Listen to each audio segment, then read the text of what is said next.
In this video, I'm going to show you how to use regular washable markers like these Crayola markers and use them like they are a watercolor paint. All you need are some markers, a paintbrush, and a little cup of water. So you can start by just drawing with the markers. You can draw shapes, you can color in areas, and basically because these are washable, if you put water on them, the pigment's going to move around. It's going to move wherever the water goes.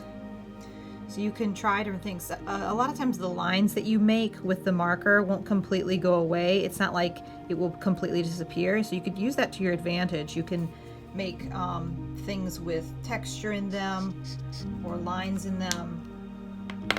And I've found that some markers work a little better than others. Crayolas are really good, especially the ones that say washable.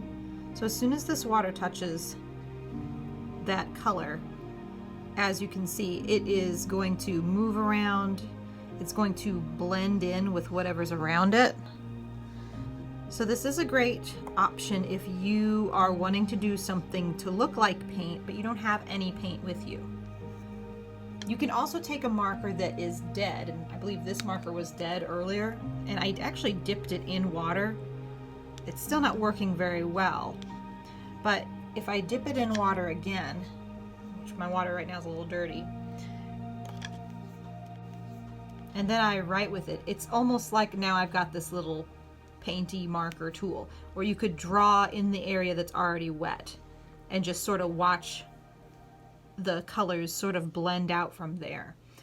So don't throw away your old dead markers. If you want to, you can experiment with them and try doing some things like that. Now,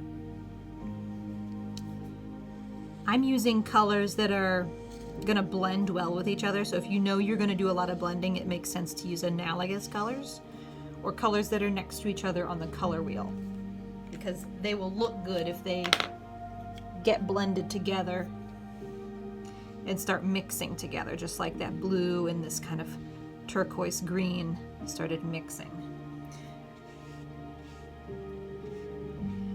And just like regular watercolors, there's different techniques you can use. If you make an area that's wet, like a little puddle, touch another area, if they make contact, they're going to bleed into one another. So you can use that on purpose to do some blending and bleeding of colors. But if you don't want the colors to blend, then you need to let the first color dry completely before you do the next color, so that if you accidentally touch the edge of that shape, you're not going to kind of spill that color out into the next area. So think about whether you want to do blending of colors, which would be using wet on wet, or combining areas of the paper that are wet so that they can mix together, or if you want to let an area completely dry and then go over it to create more distinct lines. And that's how to use a regular washable marker as a paint.